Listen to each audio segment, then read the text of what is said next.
یاره ای چی به چشم ماشنایه. سلام خوبی؟ قربونت، خیلی تو به چه چکر. کجای موتور یک جای ندیدیم؟ ما زلسکیون به چه اوکراین. گفتم ما اینا یک جای دیدیم. این همون رئیس جمهوره نیست. چرا خودشه؟ خوب هستی؟ قربونت ممنون. شما خوبه بچه خوبه؟ میگم یک بدهکاری کلی هم ما دارین ها. بدهکاری؟ ها بدهکاری بیا برم خونه دفتر نگاه کنم بگم. ببینم چی بدهکاری ما دارم.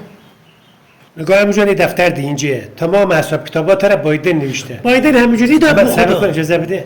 همه را نوشته هر چی پردین پول نقد و تیر تفنگ. گفت فرد همه را نوشته. همه را برای خودم برای خودم بجنگیدم خود. پدر تو در برای شما بجنگیدم. شما گفتین جنگ کن هوا درو. یعنی ما مرد جنگ و مرد حسابی. شاید بایدن گفت خودت به چا بنداز. باید بندازی خود تو. هر چی بردین باید درختن یک جا پرداخینن. یعنی تحریم تا میکنم. برای تو تفنگ. سه برابر از تو میگیرم. حرف مدن دارم حرف. خب بگو.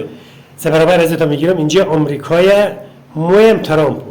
هیچ حرف دیگرم نه. ترامپی که برای خودت ترامپی.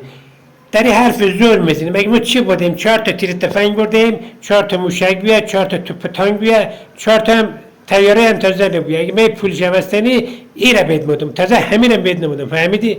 برو از همه بایدن بگی. مرد حسابی تو خجالت نمیکشی باید تیپ تیالت اون آورده اینجا بجای یک استکان چای بدی.